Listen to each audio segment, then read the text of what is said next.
Hello दोस्तों, हिंदी व्याकरण प्रश्नोत्तरी में आप सभी का स्वागत है। ये जो हिंदी व्याकरण की प्रश्नोत्तरी है ये इम्पोर्टेंट है रीट के लिए, पटवार के लिए, एसआई के लिए और एलडीसी भर्ती परीक्षा, चाहे वो हाई कोर्ट की हो या फिर आरपीएससी के द्वारा ली जाने वाली हो। दोस्तों डेली टेस्ट सीरीज के अंदर हम हिंदी व्याकरण से संबंधित कुछ प्रश्नों को देख रहे हैं। इसी क्रम में आज अपने बात करेंगे संधि और संधि विच्छेद से कुछ प्रश्नों के विषय में।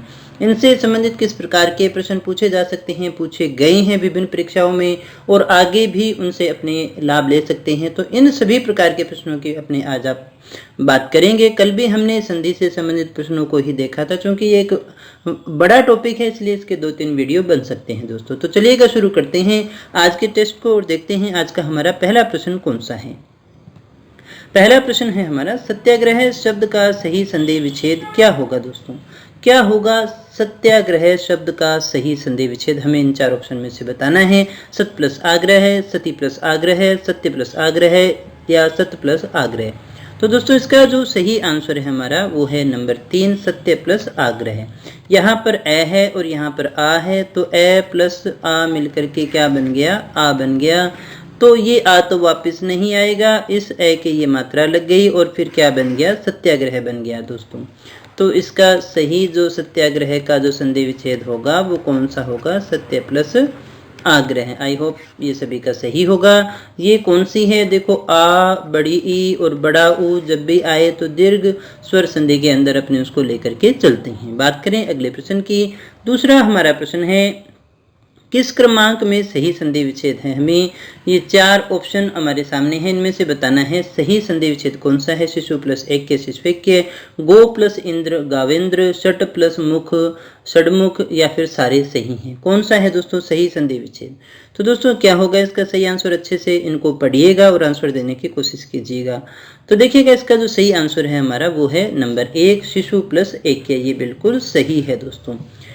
बाकी ये देखिएगा हमारा गलत है, क्योंकि गो प्लस इंद्र है, ओ प्लस में ई आए तो क्या बनता है, देखिएगा दोस्तों अव बनता है ओ का, और प्लस में ई लग जाएगी तो ये अवी बनेगा, यानी क्या बनना है, गविंद्र बनना है, ना कि गाविंद्र। और षट के बाद में देखिएगा किसी भी वर्ग का पहला वर्ण हो और इधर 5वां वर्ण हो तो ये अपने वर्ग के 5वें वर्ण में बदलता है, यानी अण होगा तो ये बनेगा षणमुख, इसलिए ये भी गलत है। ये हमारा बिल्कुल सही है दोस्तों। यण संधि यहाँ पर है, एक शॉर्ट मैं आपको बता देता हूँ, पिछले क्लास में भी हमने बात की थी, दोबारा यहाँ देख लेते हैं। यहाँ पर क्या है, ऊ है और यहाँ पर है ऐ। तो देखिएगा ऊ का तो क्या बनेगा, वह बन जाएगा, और ए ये जो है वो इसके साथ में लग जाएगा तो ये बन जाएगा वही। तो जहां ऐ लिखा हुआ है वहां पे वही लिख दो वेक्य, और ये शय कैसा हो जाएगा, आधा हो जाएगा, और ये शिशवेक्य बन जाएगा। बात करें अगले प्रश्न की। सच्चिदानंद बहुत बार पूछा जाने वाला प्रश्न है, कौन सा होगा सही विकल्प इनमें से। सत प्लस चित्त प्लस आनंद होगा, सच्चित प्लस आनंद होगा, सच्ची प्लस आनंद होगा, या फिर सत प्लस चिद प्लस दानंद होगा। कौन सा इनमें से सही आंसर होगा दोस्तों, हमारा आपको बताना है सच्चिदानंद का सही संधि विच्छेद। ये पूछे गए प्रश्न है दोस्तों सारे के सारे। तो इसका जो सही संधि विच्छेद है हमारा 1 नंबर, कौन सा होगा, सत वाला। एक देखिएगा दोस्तों थोड़ा ध्यान देना, यहाँ पर ये कुछ एक शब्द है, सत है और उत है, और इधर कई जगह सद और जो है उद लिखा हुआ होता है दोस्तों। अब इनमें से कई बार ये देखिए विवाद रहता है कि इनमें से कौन सा सही होगा।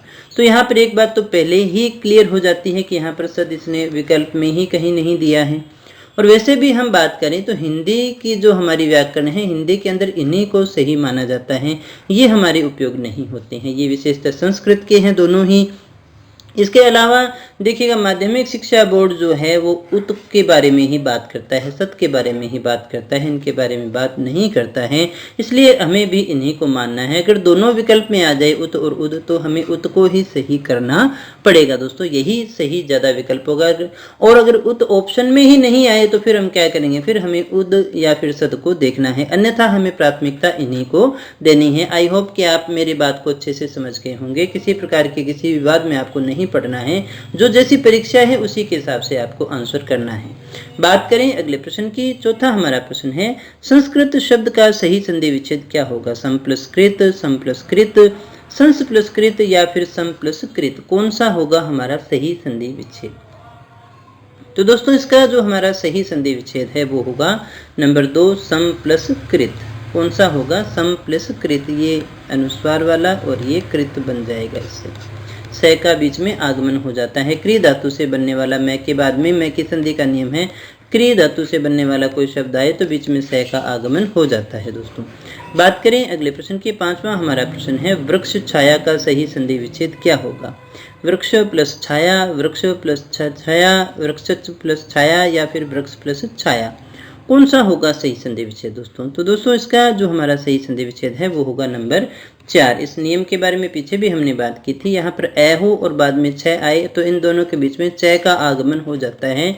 चागम के रूप में अपने इसको देखते हैं तो इन दोनों के बीच में च आ जाएगा। जैसे तरु प्लस छाया आता है, तरु प्लस छाया, तो यहाँ भी तरु छाया बन जाता है। एक प्लस छत्र, ये भी याद रखना, फिर एक छत्र बनता है। ये कुछ एक शब्द हैं, ये वर्तनी शुद्धि में भी आ जाते हैं, यही सही होता है। दोस्तों बात करें अगले प्रश्न की।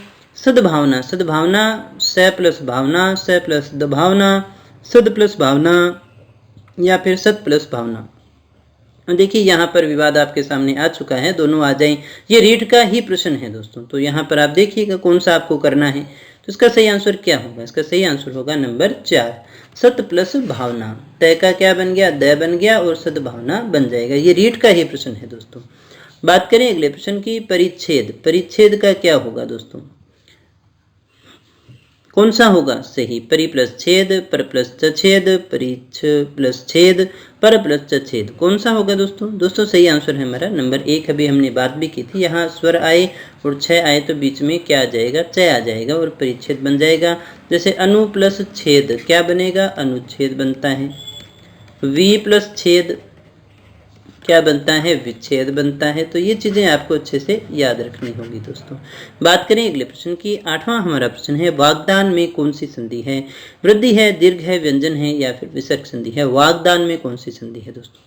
तो दोस्तों सही आंसर है हमारा नंबर 3 व्यंजन संधि। देखिएगा दोस्तों यहाँ पर तीसरा व्यंजन आए या फिर चौथा व्यंजन आए तो यहाँ पर देखिएगा तीसरा व्यंजन हो, आधा जो व्यंजन है वो तीसरा व्यंजन है, तो वहाँ संभावना रहती है कि कौन सी संधि हो सकती है? व्यंजन।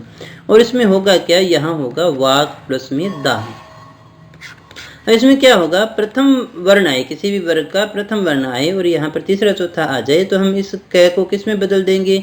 अपने ही वर्ग के तीसरे वर्ण में बदल देते हैं। यानी ये क का क्या हो जाएगा? ग, और ये क्या बनेगा? वागदान। वागदान, वागदान मतलब सगाई, इंगेजमेंट को अपने कहते हैं। अगले प्रश्न की बात करें। 9वां प्रश्न है किस क्रमांक में वाक प्लस ईश की संधि है? वाकीश, वाकईश, वागीश, कौन सा होगा दोस्तों? वागशीश होगा। कौन सा होगा सही आंसर? वाक प्लस ईश।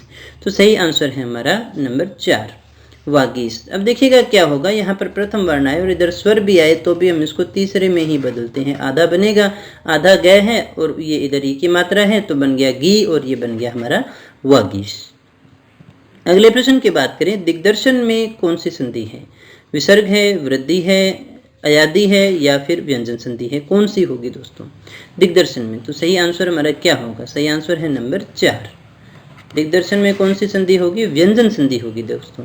यहाँ क्या बनेगा? दिक प्लस में दर्शन। अभी हमने बात की थी वही नियम है, पहला कौन से में बदल गया? तीसरे में, बाकी वैसे का वैसा ही रहेगा। अगले प्रश्न की बात करें। किस क्रम में सही संधि नहीं हुई है? हमें इनमें से बताना है कौन से में सही संधि नहीं हुई है दोस्तों। सट प्लस मुख षणमुख, जगत प्लस माता जगन माता, बहुत प्लस निष्ठ भवनिष्ठ, तीर्थम प्लस कर तीर्थंकर, कौन सा है दोस्तों सही आंसर?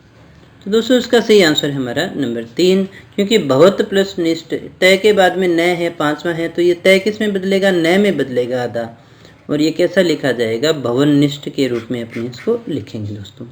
ये तय किस में बदलेगा? आधे न के अंदर। बात करें अगले प्रश्न की। 12वां हमारा प्रश्न है, अच्छा प्रश्न है। तय या द के आगे च या छ हो तो तय या द का क्या हो जाएगा दोस्तों? हमने कहा इस प्रकार से इसको देखना है। तय या द है, प्लस में च या छ आ जाए तो इस तय द का क्या होगा? किस में बदलेगा? ऑप्शन है च में, छ में, छ में, या कोई परिवर्तन नहीं होगा। किस में बदलेगा दोस्तों? ये बदलेगा च के अंदर। कैसे?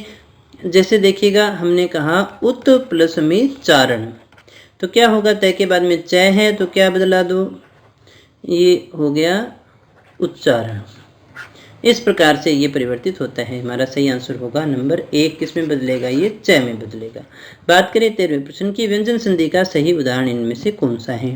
हमें बताना है व्यंजन संधि कौन से में है। व्यंजन संधि का उदाहरण कौन सा है? शुभ प्लस उक्ति है, हित प्लस इच्छा है, शुभ प्लस इच्छा है, या फिर सम प्लस गठन है दोस्तों। तो सही आंसर है हमारा नंबर 4, सम प्लस गठन।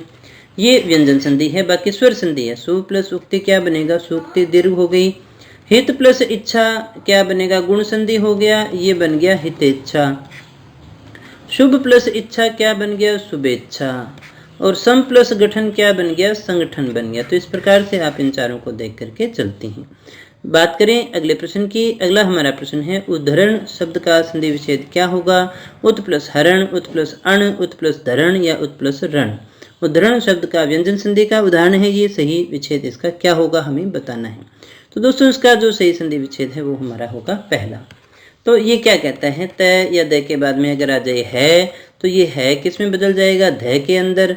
और ये तय किस में बदल जाएगा? ये तय या द हो तो वो द में बदल जाएगा। तो इस तय का तो क्या हो गया? द, और है का हो गया द। हम इसको इस प्रकार से भी लिख सकते हैं। बात करें अगले प्रश्न की। 21 क्रमांक में अधिष्ठाता सही का सही संधि विच्छेद है कौन से में? अधि प्लस थाता, अधि प्लस ठाता, अधि प्लस ठाता, या अधि प्लस थाता। कौन सा है दोस्तों? तो दोस्तों इसका जो हमारा सही आंसर होगा वो होगा नंबर 1, अधि प्लस स्थाता। तो ये स तो स षटकोण में बदल जाएगा, थ जो है वो ठ में बदल जाएगा, और ये क्या बनेगा? अधिष्ठाता बन जाएगा। जैसे प्रति प्रस्थान प्रतिष्ठान होता है दोस्तों। तो इन शब्दों को याद रखिएगा। बात करें अगले प्रश्न की। 16वां हमारा प्रश्न है कौन सा एक पद है जिसमें संधि और समास दोनों हैं?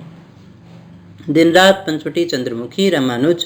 हमें ऐसे एक शब्द को छांटना है जिसमें संधि भी है और समास भी है, दोनों चीजें एक में ही हैं।